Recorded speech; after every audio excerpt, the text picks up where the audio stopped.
मैं भारत को भारतीयता की मान्यता के आधार पर फिर से खड़ा करना चाहता हूं, उस काम में लगा हूं।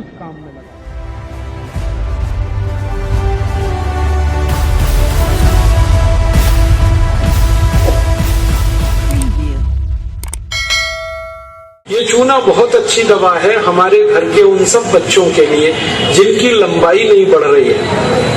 अगर ऐसे बच्चे आपके घर में हैं जिनके बारे में आपको लगता है कि लंबाई नहीं बढ़ रही है, इनको नियमित चूना खिला दीजिए, गेहूं के दाने के बराबर साल भर खिला दीजिए, लंबाई बहुत बढ़ेगी। जो घर में ऐसे बच्चे हैं जिनकी बुद्धि कम है, मतिमंद बच्चे जिनको हम कहते हैं, मेंटली रिटार्डेड, उन सब बच्चों की सबसे अच्छी दवा ये चूना।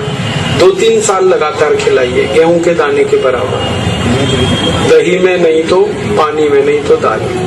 हमारे घर में माताएं हैं जिनकी उम्र 50 वर्ष हो गई है, और जिन माताओं की उम्र 50 वर्ष हो जाती है उनका मासिक धर्म बंद होता है, मासिक चक्र बंद होता है। फिर वो माताओं को जितनी तकलीफें होती हैं मासिक चक्र बंद होने से, उनकी सबसे अच्छी दवा ये चूना ही है। आप उनको कहिए रोज चूना खाएं, गेहूं के दाने के बराबर। हमारी यहाँ बहुत सारी बहनें बैठी हैं, इस बात को ध्यान से सुने।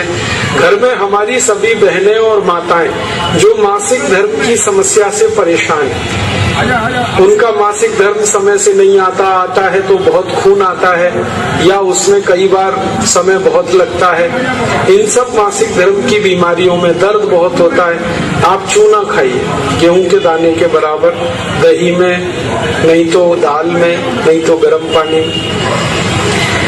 ये जो चूना है ना, ये बहुत अद्भुत दवा है उन सभी मरीजों के लिए जिनको पीलिया होता रहता है, अक्सर जॉन्डिस।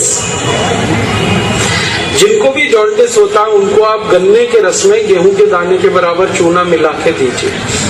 आधा गिलास गन्ने का रस, गेहूं के दाने के बराबर चूना, बहुत जल्दी पीलिया ठीक होगा और बार बार पीलिया होना बंद होगा।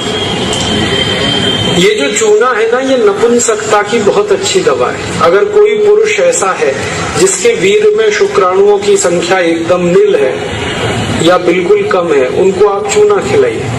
2-3 साल चूना दीजिए उनको गन्ने के रस में, वीर्य में शुक्राणुओं की संख्या बढ़ेगी।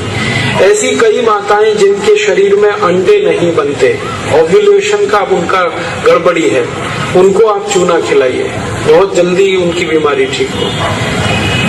ये जो चूना है ना, आपके रीढ़ की हड्डी में कहीं कोई तकलीफ आ जाए, जैसे कई बार रीढ़ की हड्डी का जो लंबर रीजन है, इसमें गैप आ जाता है, L1, L2, L3, L4 के बीच में गैप आ जाता है, इसको ठीक करने की ताकत चूने में ही है। चूना खाइए। कभी हड्डी क्रैक हो जाए तो हड्डी को जोड़ने की सबसे ज्यादा ताकत चूने में, चूना खाइए।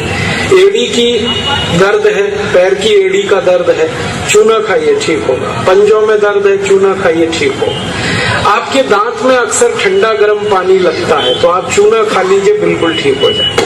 दांत में कीड़े बहुत लगते हैं, चूना खाइए, नहीं लगेंगे। दांत हिलते हैं, कमजोर हैं, चूना खाइए, मजबूत हो जाए।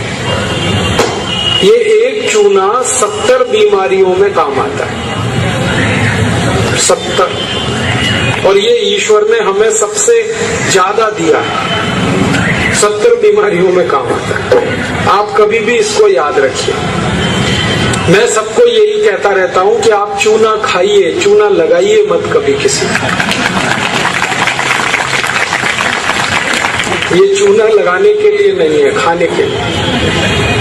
और ये चूना हम खाएं तो 2 ही बातें याद रखनी है। पत्थर वाला खाना है, पत्थर वाला चूना एक आता है, एक सीप वाला भी आता है, तो सीप वाला नहीं खाना, पत्थर वाला। और यही चूना है पत्थर वाला जो पान की दुकान में मिलता है, इसे याद रखिए।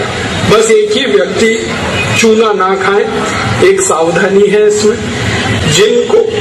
जिनको पथरी की बीमारी है, जिनको गॉल ब्लैडर स्टोन है, वो चूना ना खाएं।